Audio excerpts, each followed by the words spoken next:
શ્રી કૃષ્ણ. જય શ્રી કૃષ્ણ. જય શ્રી કૃષ્ણ. શું છોટું બચારા કેવા હારા હતા. હું તો 2 દિવસ પહેલા જ ફરવા ગયા હતા. તે હું છું તું ફરવા ગયા અહીંયા? આ જોવો ને હમણાં આ ફરવા ગયા હતા માઉન્ટ આબુ બે. હા, તે માઉન્ટ આબુ ફરવા ગયા હતા. તે સનસેટ પોઈન્ટ માં ફોટો પાડવા ગયા, સેલ્ફી. સનસેટ પોઈન્ટ નો તે સનસેટ પોઈન્ટ નો સેલ્ફી પાડવા ગયા ને પગ લપસો ને મારું વો બચારા ભગવાન પાસે પોગી ગયા. સનસેટ થાય પેલા બેન સેટ થઈ ગયા.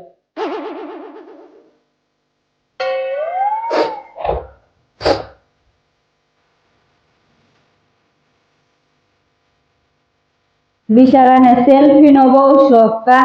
હા, સેલ્ફી નો બહુ શોખ. ગમે લગ્ન માં જતા ને તો પેલા 2 સેલ્ફી લેતા, પછી આ ડીશ લેતા. તને હું કહું છું, આના આત્માને શાંતિ થાય એટલા માટે હું એક સેલ્ફી લઈ લઉં. લઈ લે. હા, પાડી લો સેલ્ફી પાડી લો. મારું હો ને આત્માને શાંતિ મળે ને.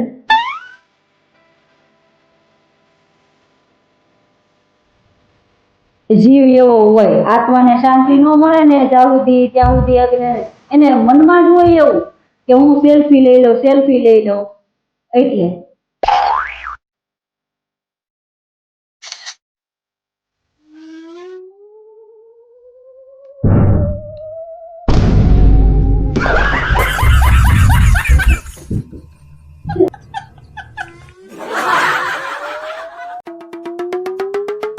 મિત્રો, આપણા વડીલોએ કીધું છે કે આપણેથી જે મોટા હોય ને એને આદર અને સન્માનથી વાત કરવી.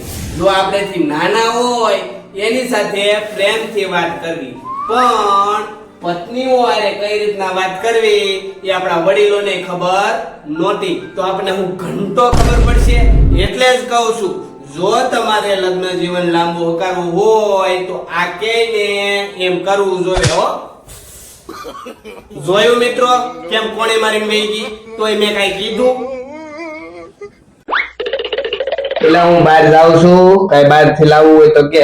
હા, એ છે ને તંજ કેટલા દિવસથી કહે છે કે પાણીપુરી ખાવી, એટલે મેં કીધું છે ને ઘરે પાણીપુરી બનાવી નાખું. તમે કહેતા હતા ને કે બહારનું ખાઈ તો બીમાર પડીએ. તે હું તને એમ જ કહું છું કે ઘરે બનાવીને એ ચોખ્ખું ને સારું ને શુદ્ધ હોય. તું માઇન્ડ નહીં મારું. ઘરે ખાઈને તો બીમારી ઓછા પડી ને હારા રહી. હા, ઈ વાત હાચી. એટલે તમે આવો ને ત્યારે છે ને 2 પેકેટ પૂરીના લેતા આવજો, બરોબર? પછી ઓલા આપણે પાણીપુરી વાળા ખૂણે નતો ઉભો તો લારી વાળા ભાઈ, એની આગળથી છે ને તીખું પાણી અને મીઠું પાણી 2 એક્સ્ટ્રા છે ને અલગ અલગ પેક કરાવજો. અને હારવાર આમ જો લસણનું પાણી લેતા આવજો. અબે સાલે. અને જો એને એમ કેજો કે બટેટા છે ને થોડા ખરખા સૂંદે, આમ આખા પાખા ન રાખે, નહીતર મજા ન આવે.